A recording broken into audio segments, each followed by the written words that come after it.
mitigate it and, Right. try to subside it, by having a better response and doing things culturally and in communities and so forth, to kind of I shift. think our fixing the problem starts with identifying it. And I think one thing to identify about it, to be able to, like you said, figure out your way of resolving the problem, is making awareness that, first of all, it's not the solution to life or any problem that life throws at you.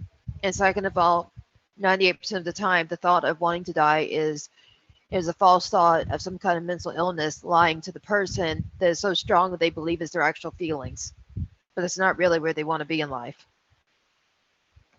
So I like to say that one way that you, Kurt, can improve that is by when you know somebody is battling that thought, call 911. And that's what even listeners who know somebody who may be battling it should do, because you don't have to be in psychology or psychiatry, neurology, none of those fields to know when somebody's life is in danger, whether it's themselves want to hurt them or somebody else, that you know to call 911.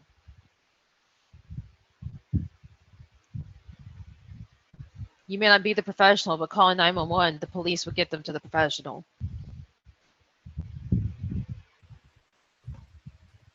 Yeah, there is, an acronym that I'm trying to remember. There's training, a QPR training. Mm-hmm. Um, Trying to remember what the acronym stand. QPR training. I know the R of QPR is refer. I think it's question, persuade, Uh-huh. and refer.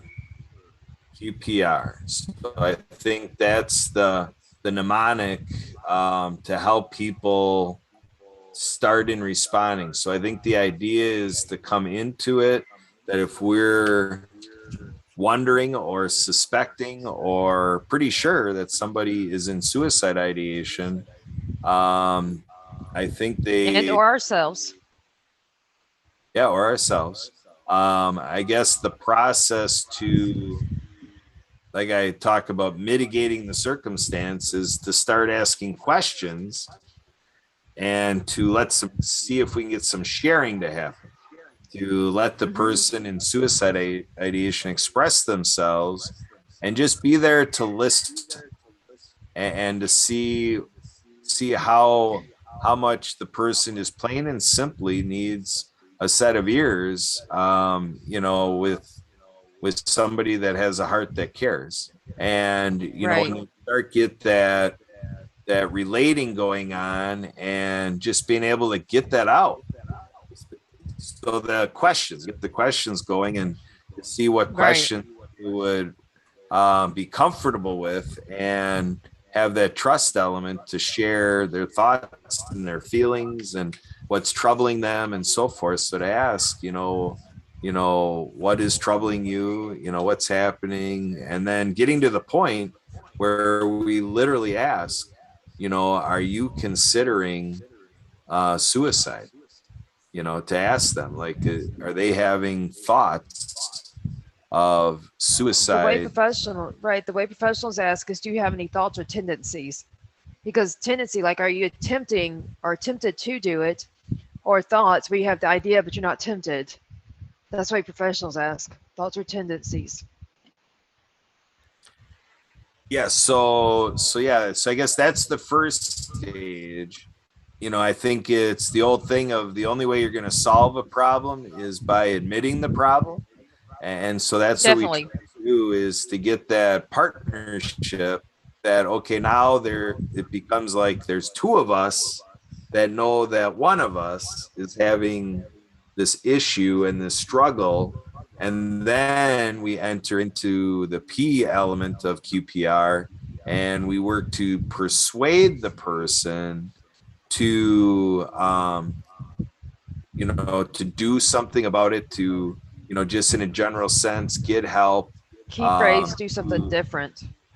yeah, and to stick with you, not leave, maybe even, getting a change of setting or something, going outside for a breath of fresh air, or whatever is possible to persuade them to make a shift from their situation, and then to set the stage where, once we're getting that they're expressing that they will agree, or that they're changing their mindset, that they do want to deal with it rather than succumb to it, that it becomes referral.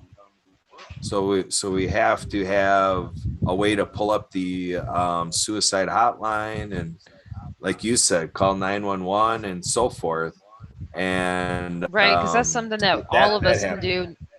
do. All of us can call 911 when we know somebody, or even speculate that somebody we know or love has that thought or that tendency.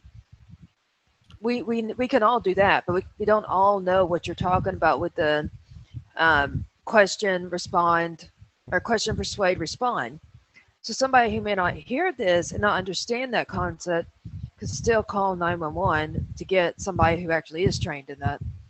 But that definitely would be a great step to, once you've called 911 and you're waiting for the ambulance or police to get there, to take that approach. Question, persuade differently, and respond, such as stopping them if you see that they try while you're watching. But I think a key to point out in this is that only 2% of suicidal attempts are successful. So there's way more than the number you reported, Kurt, that are people struggling with these thoughts and tendencies. Like an example, one of my best friends named Earl, he's a photographer by profession. He didn't come out with the fact that he had relatives with mental health until one of them, which was his niece, um, attempted suicide by throwing herself in the middle of a highway, like an interstate, a very busy highway where people have no stop signs or red lights or anything. And she stood in front of one and told somebody to run her over. And that person tried. So, what did that really do? It didn't kill her, but it made her where now she cannot feed herself, and neither can she walk, and a lot of other things, to where she's just basically a body that now burdens her mother and other relatives, because now, instead of being independent to the degree she was as a college student away in college and so forth, working a job, she now is a body that can't feed itself, that can't get itself to the bathroom, and so forth. So, I mean, we think that we're solving problems, so what we're really doing with the temptations is 98% of the time creating more problems, and only 2% actually hurting ourselves. So there's a higher likelihood by far that if you attempt, you're not going to be successful, but you're actually going to end up worsening something in your life. Some realm of your life will be worse off. And that's why people say it's not the answer, because you're not trying to worsen the situation. You go to the thought because of trying to improve a situation. And that's exactly what it does not do. Okay, so yeah, QPR, question, persuade, and refer. And so 911 is that ready response. Sometimes people will be very adamant about not calling 911 because That's true. some people, they have various reasons, but one of the many reasons that they might not want to call 911 is they're fearing it seems like it's the last thing you want to worry about, but the financial side of it, that an ambulance responds, and if they do anything with an ambulance coming for them, that it's going to be a financial burden, because of that, ambulance bill. But in any True. case, there is, through that, I would think that the 911 centers. Now, I'm not claiming that we really could expect this universally, but I think nationally, a lot of people taking those calls for 911 centers and getting a call for this would be referring to, or somebody there at the response center would be calling National Suicide Prevention Lifeline, because they're the ones that are more closely set up to get the exact response, So I know to in our local area, in Harris County, which is the largest county in Texas as far as population and geographic, as well as Fort Bend County, where I live, that's a suburb of Houston, Texas. Um, we have mental health teams in our police department. So no, it's not the national suicide line that helps us because that only helps via a phone call. So you, as the person struggling, have to call that place. They don't call you, and neither does the police send you to them. Um, but the police send either an actual police officer or an ambulance, or in some places like where, like I said, Fort Bend County and Harris County, Texas, uh, they have a mental health team, and they send out somebody who's part of the mental health trained professionals, which are law enforcement, but they're also trained in psychiatry, like counseling and other things like that. And we even have county that are free for residents of the county, uh, psychiatrists, therapists, and other mental health providers. So if you, like in one of our counties, if you call, they send somebody from that county funded mental health service. But still, that person's job is to talk you out of it and get you into some facility. They will get you the medication and other help you need. But just that those people are specially trained and they're not the national suicide line. That one is for phone calls. You call as a person struggling with it, admitting that you're struggling with it, and they do the persuasion, and at the same time as refer some kind of police to call you or to go to your place of residency or wherever else you are. But they themselves don't do anything more than the networking and connection, like a median. Yep. Um, so yeah, that's a good conversation about suicide prevention. I've been a part of the Wisconsin Suicide Prevention Network, and a steering committee, for things up here in Wisconsin, and it is very enlightening, and realizing great appreciation for what the professionals are doing, and it is amazing to be in these meetings and to witness what these representatives from different agencies and communities are all doing. So with that, I want to make a shift here a little bit into I kind of typed into our production notes in the Zoom chat here. I just want to get a little bit of a promotion here that Jennifer will be hosting some of our other shows, starting with Tuesday, November 2nd, when we produce Compassionate Citizens, and on Wednesday, November 17th, Prosperity Pathways, Wednesday, December 1st, Prosperity Pathways, and Wednesday, December 15th, Prosperity Pathways shows. So we are very appreciative, Jennifer, that you are taking an ongoing schedule in our network to help us out with hosting shows. So Jennifer, do you want to comment a little bit about your aspirations with us, your experience as a guest, and the shift from bridging from the side of the fence where you're guests to you're transitioning over to the hostess side? What's going on in your life that this is all what you're doing now?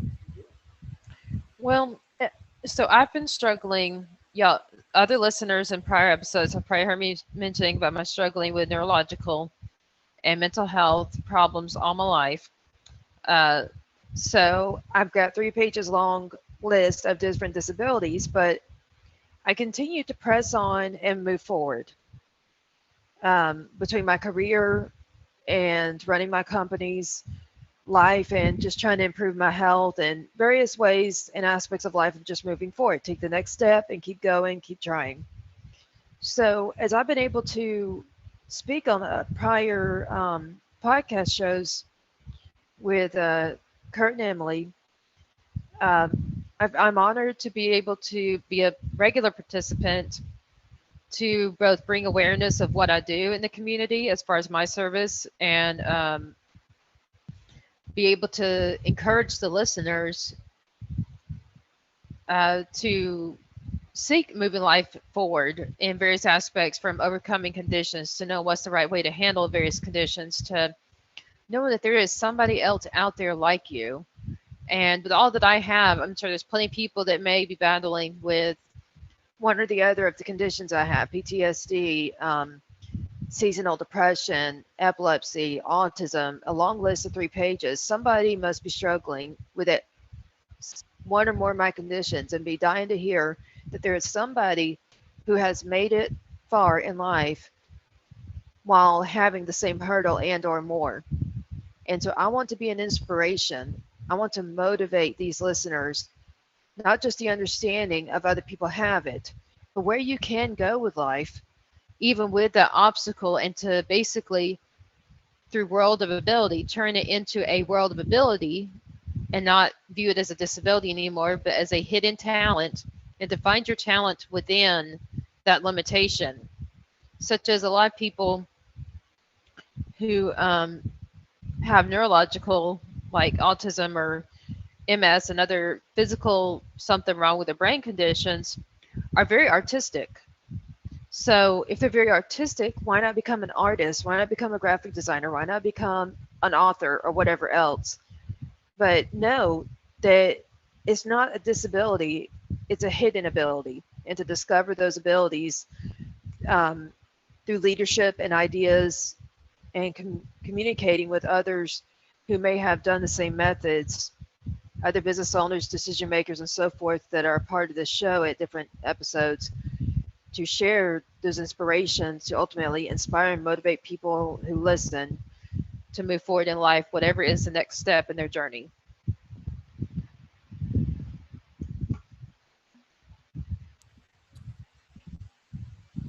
Very good. So yeah, we are on to a great thing. We're very appreciative of your perspective, your life journey being shared here. And as we wait to see who our guests are going to be on these upcoming other shows at the World Ability Podcast Network. So when we look at Tuesday, November 2nd, with you hosting on Compassionate Citizens. Compassionate Citizens is a show where it's inspired by Norland Dimmitt out of Chicago, Illinois. And he's got decades of his life wrapped up in developing compassionate communities. And so, with this, the Compassionate Citizens Project is involved, and it's inspired through faith communities and in response to our nation's politics, in how it's very divisive and lacking compassion when we get into the Definitely. political scene. And I actually was on a community summit in my local area, and a village representative was talking about, I should say, village staff, village administration, commenting about communications being very critical, and hostility between citizens in the village, and looking at like social media. So you have residents going onto social media, just really taking a stab and putting the dagger out there, and speaking strongly against what's going on in our local community here. And so school administration hopped on that and said, well, yeah, I mean, some of it is, people get a bit of information. It might be through the rumor mill, so coming through the grapevine, it may be distorted information or a slant that they're getting. And then they're getting riled up about that, and then going out there and putting it on Facebook, or, and then people are flocking onto it with the way social media works. And then you got a situation where all of a sudden you got everything going down the tubes, and morale is going down, and lacking confidence in the community. And it all got started by misinformation. So this is where with the show that we do every Tuesday, producing it every Tuesday, we do syndication, restreaming and stuff. So it's not only on our scheduled days, it gets repeated out there. But Compassionate Citizens is about how compassion can go a long ways. And when we have guests, we kind of bring them out and feature them as our compassionate citizen of the show. So would you want to speak to that a little bit in terms of the Compassionate Citizens podcast show and kind of how that relates in your life journey and what you've witnessed in your life on, yes, how necessary compassion is? Well, definitely. I would like to go about it by definitely encouraging listeners and other people who attend to be compassionate in ways that they may not be yet, or if they're not at all, to start with one way and to grow from there. Because anything we achieve, anything we pursue, we have to start small and get big before we could get big, if we get big at all. But listeners or other speakers in this, guest speakers in here, we may all be helping people out in some way, or some of us may not be helping out at all. But we need to spread the compassion by spreading our individual way of helping each other out. And as a community, as more people do that and we reach more people, that maybe there'll be a lot more love returned in America or even all over the world, where we've got these various hate crimes and so forth that are different people on the far other end. If if we weren't so judgmental of one another, whatever is our basis of the judgment, but to instead be understanding and compassionate towards one another. My goal is for listeners at the Compassionate Citizens to be motivated and inspired to show compassion to one another, or if they hold compassion but are keeping it hidden, to express it and let it outward. Don't be afraid to tell somebody that you care. It can be a client, it can be a coworker. If you see them having a hard time, don't be afraid to tell them that you care, whatever is your avenue of saying it. But to still broaden your horizon through showing your care to other people that you know or don't know, family or stranger, whatever. Because even success in almost any kind of career starts off with knowing people and them knowing you as a good person, as a caring person, and ultimately compassionate citizen.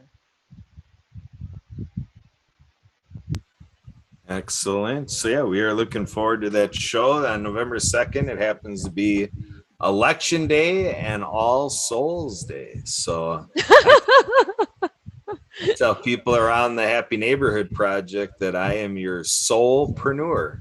That's so you I like that got one, you there. Emily? You like that one, Emily? That gets your seal of approval? Yes, it does. It does. You know how Helen Stuckey Risden Weaver does the seal of approval, right? I think so. Yeah, yeah. So there you go. So the next series I want to highlight here with you, Jennifer, is our Prosperity Pathways series, and you're going to come in hosting Wednesday. These are all Wednesdays. Wednesdays we produce Prosperity Pathways. So the dates you're coming in fall on November 17th, November 1st, and November 15th. Prosperity Pathways, founded by Anna Maria Bliven. The story is that it started with a project she did. Emily helped me with this. About I'm going to call it 8 years ago. Find a Real Job Online. And through her work on this project, Find a Real Job Online, she became branded as the Prosperity Princess. So then she had a thing going for Prosperity Princess. And then as she continued her work as the Prosperity Princess, she wanted something a little bit more professionally marketable. So she rebranded our whole thing as Prosperity Pathways. So here we are, Prosperity Pathways. And Prosperity Pathways is a company that has a devotion in its work to have a funding mechanism for the work by Onward and Upward. So there's a little bit of a sister company thing going, for-profit company, a nonprofit company, kind of having that linkage, because the for-profit element interested in funneling funds over to the nonprofit. And Yeah, it's just want to say it's seven. Prosperity Pathways is seven. But It's but over 7. It's well over 7, right? We haven't hit the 8-mile milestone, but no, it'll turn 8 in like a couple months. right. So, so with that, Prosperity Pathways is very resourceful for us in the mission of helping people who are experiencing home insecurity, because Prosperity Pathways is all about tips, tricks, and techniques, having consultation for the job seeker.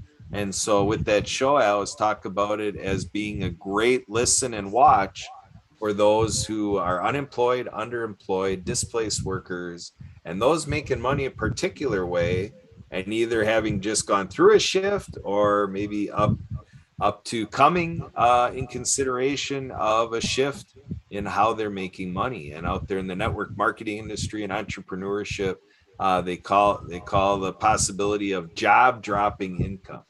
And so a lot of people are out there saying, the plan B scenario.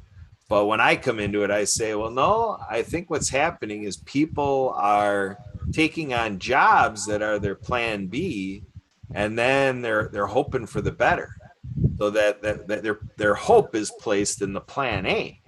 So I consult people to say, let's get the narrative here that when people are able to work for themselves and build up a book of business and have control, of their enterprise versus just working for somebody else and being under the control of that, and the insecurity, the uncertainty of what'll happen as that other person is making decisions. So entrepreneurship is a great realm to get into, because that puts you in control of what you're doing, working hard and having financial strategies to keep it available to you, rather than feeding somebody else who's having you work for their prosperity. So, but in any case, at Prosperity Pathways, we know the value of a job and the security of a job in terms of that's a paycheck coming to you for all the work you put in. So, so a mainstay in how people, enter into their breadwinning capacity and do income earning activities. So Jennifer, you want to speak to that a little bit? Where is your interest in this realm of helping people who are not, gainfully, fully employed, and reaching their career goals?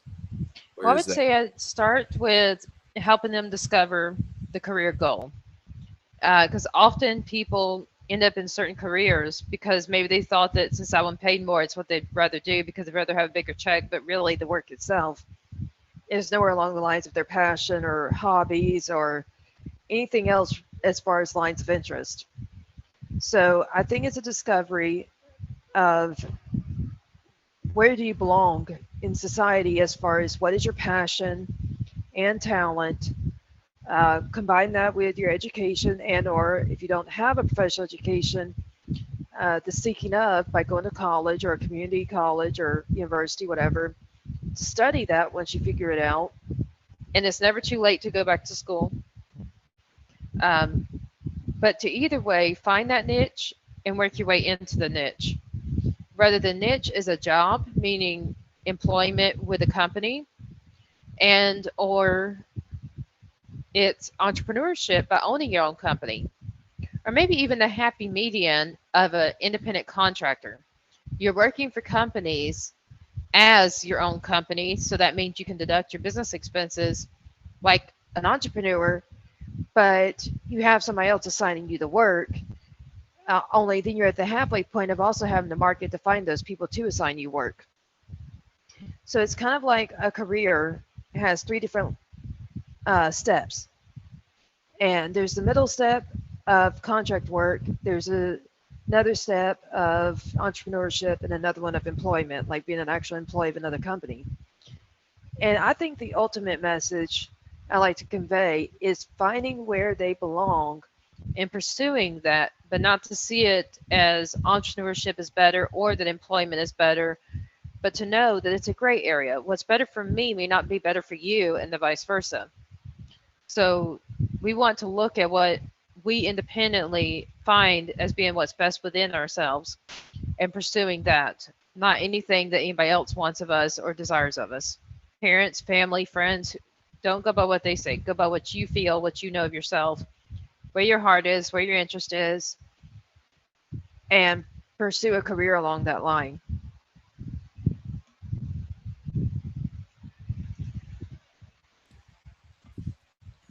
Yeah, I think it's really important to uh, um, like follow your heart and do what is And they say whatever. that the Yeah. people that are the Then you people that, then you probably you may be more likely to be more happier in that position than right, they're more likely to live happier even if their check isn't as big.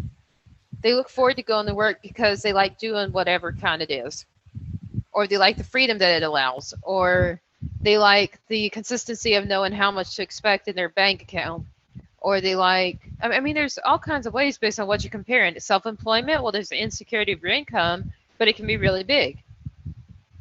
And employment, there's a security of you know how much you're going to get paid at what period of frequency, so you have that consistency to rely on as far as financial aspect, but it may not be as rewarding as self-employment, but it is definitely secured as far as consistent.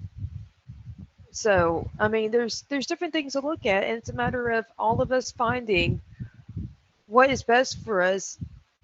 And if you just between employment versus entrepreneurship versus independent contractor, that's a happy median. Okay, well, what kind of service or product do I want to provide via that avenue? Or work for a company to help provide because of being an administrator or whatever other role. It's a matter of finding where we belong. And they say that it starts with asking a question to yourself. What are you the most compassionate about? And spark your idea from that. Like the way I'm so in tuned about reading books, that's why I also write them. The way I'm so in tuned about helping people, even when they don't want me to help, that's why I became a tutorer. Those are just a few examples in my own case, but still, that it was a passion that I turned into a career. Yep. So good work, Jennifer, and everybody out there. Thank you for tuning in on Facebook Live and other social media and all of our streaming and through our syndications with Transform You Media Network. We are here with Jennifer A. Whitaker, author, books and more by jenniferwhitaker.com, CEO at acemycourse.co. And so I am on Jennifer's LinkedIn.com profile, and I'm just going to rattle through what Jennifer puts into her about section. Jennifer says, I have worked in small business accounting since 2009 when I worked for the government. I also worked for corporations as business managers before I opened Ace My Course. When I founded Ace My Course, I had already been a tutor for 12 years, falling in love with education. I thrive off seeing youth and adult learners learn. The passion is what led me to founding Ace My Course, as now also having bookkeeping Katy, Texas, where we provide excellence in bookkeeping and business consulting. Our CEO has 4 national awards for being in the top 3% of the nation and provided such excellence. Ace My Course won top in the state of Texas among its industry award. These same excellence are leading Katy and maybe Houston as whole with bookkeeping and business advice to help improve the performance in both the financial end and the consumer satisfaction. We know why most businesses fail, including some of the latest multi-million-dollar companies who abruptly go bankrupt. We serve clients nationwide with online courses, books, and bookkeeping services.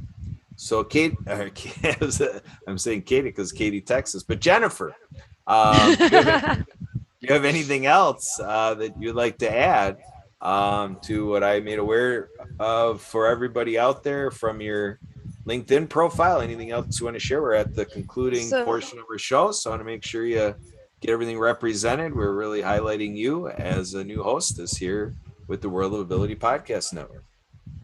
So we now also provide writing services to help with writing books.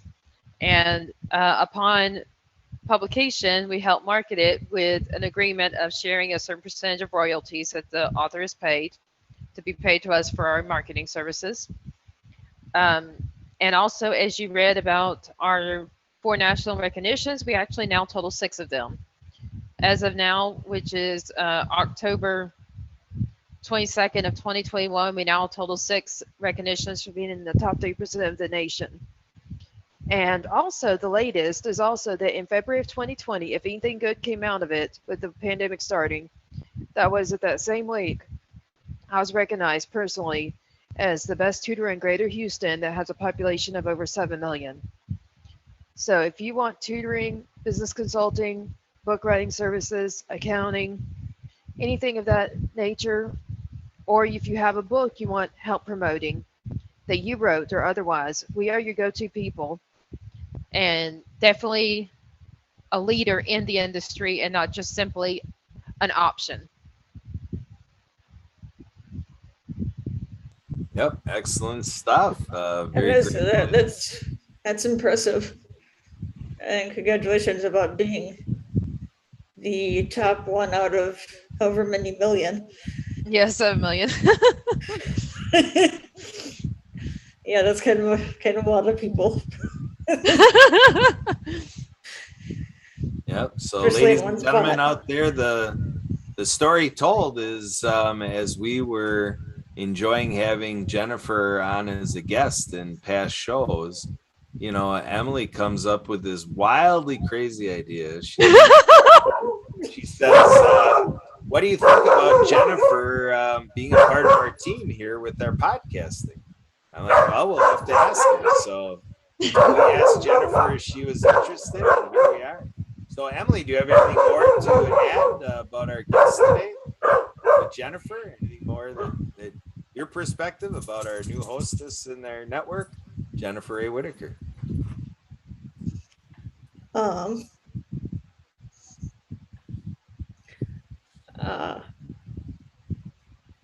Yeah. As Kurt said, yes, it was my idea. Because this all kind of started out as a kind of like a 2-to-1 situation where Kurt and I met with Jennifer before. And then it just kind of turned into her coming on the podcast. And I think it's all good. So, and then It is all good. now we're here where we are today. So,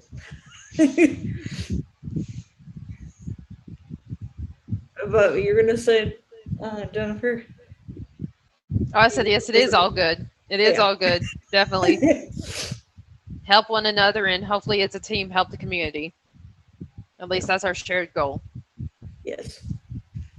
So if anybody listening is interested in either being a guest or helping out our podcast at all, please let us know. You could be the next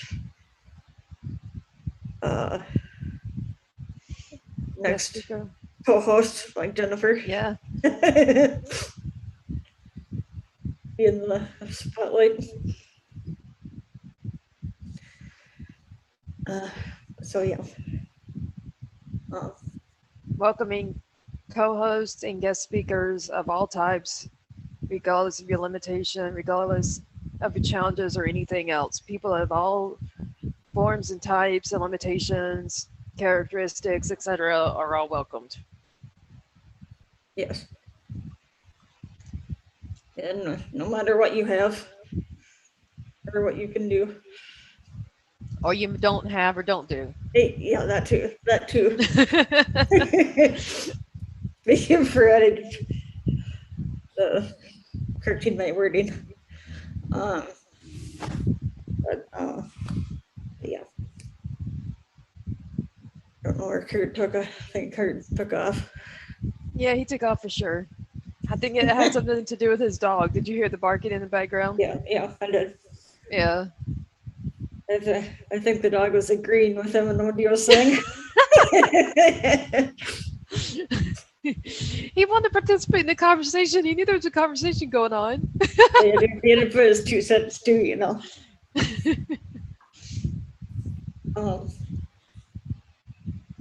But yeah, thank you for coming on today, though. We thank you all listeners for being here. And we look forward to our next time to get to speak and for you to get to listen. And we look forward to any opportunities of you to be involved as a guest, or as Emily said, possibility of trying as a guest and becoming a co-host or a mediator. We welcome people of all sorts and all the time.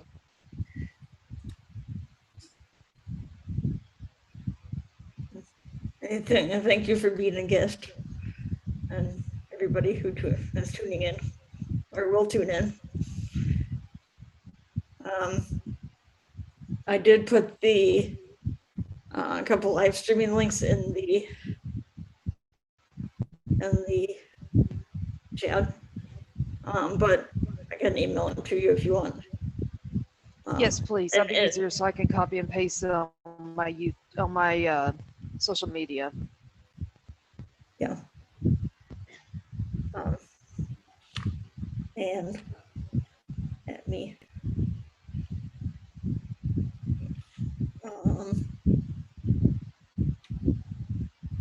Yeah.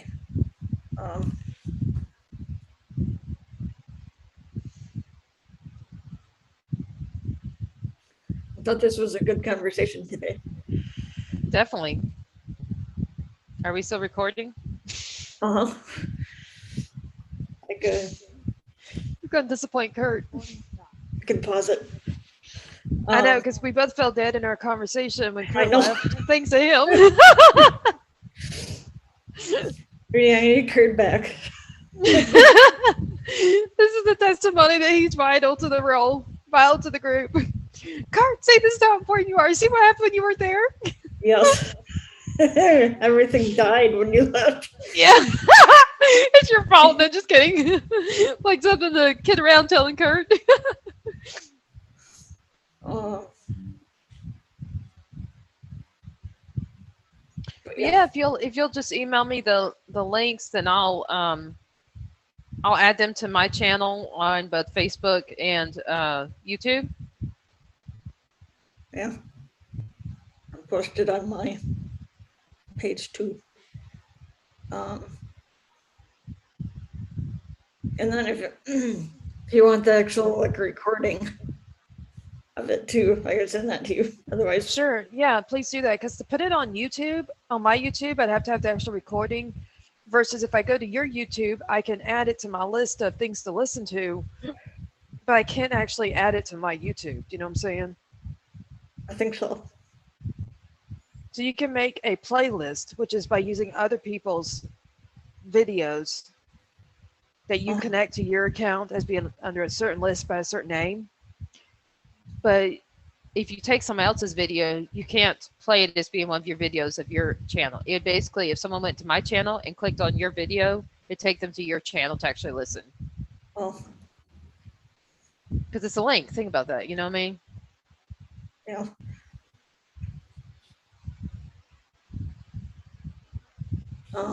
But I'll watch for you to send that, and then I'll share it on my social media, both of those, and then the actual recording to publish on my YouTube.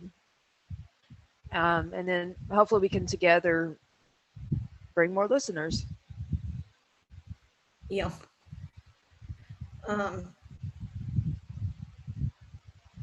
But it's 5:04, so we're almost perfect on our 5:08 goal. Yes. Almost. Recording in progress. Hopefully Kurt gets back here in a second. But in order to do the You know we're recording again, right? yes. Okay. Recording stopped. Like, what are you trying to do now for just having your and my conversation? In order to for the background, if you're on your computer, it should be where you're turning on and off your video. And then Okay, there's so the big just one. menu. And then Just have you video can- settings. Does one of them say like choose virtual background? No, I go to where it says stop video. So like if I put the arrow next to it, it says select a camera, front camera, video settings. If I go to the arrow between stop video and mute, I see audio settings, leave computer audio, switch to phone audio, same as system, mic, internal mic, same as system, default. Yeah, maybe we can talk What about the gallery that. view? Is that it? No, that's a view in another meeting. Okay. Settings. Good. I have video, audio, accessibility, statistics, about. Yeah, because there's another time too. There's done. Yeah.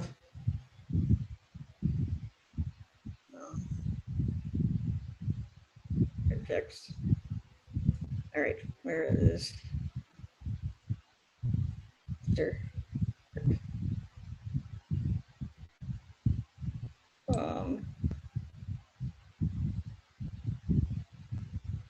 Recording in progress. What are you doing? I don't know.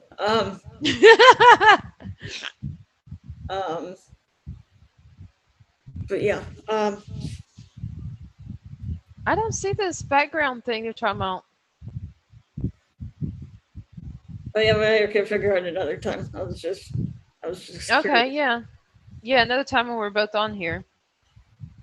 Like to do it before or after the recording.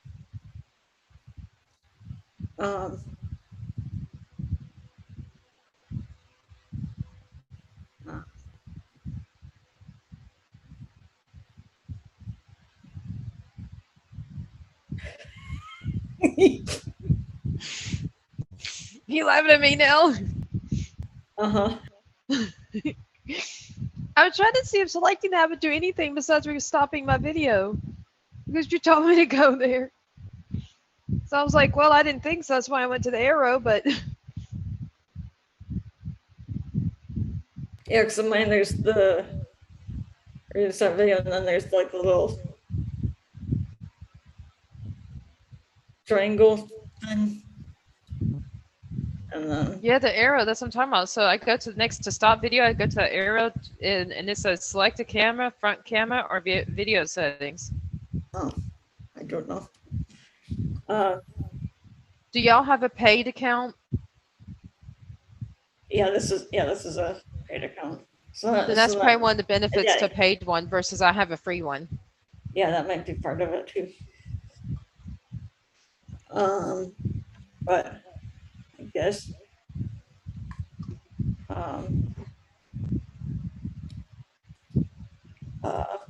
we're kind of for when Kurt's coming back, but we're kind of at our end here. Yeah, it's 5:08, so yeah. Today's podcast.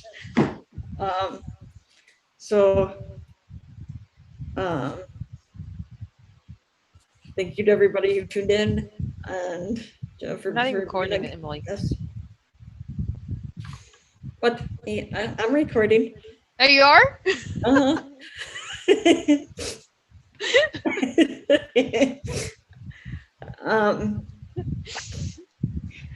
And now you're laughing at me.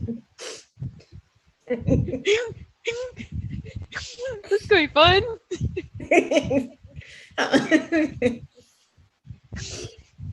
All right. Oh, baby. All right. No, I'm not gonna be able to talk.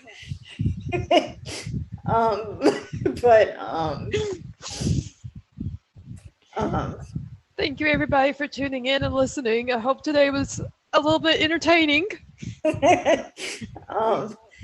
and thank you for those who've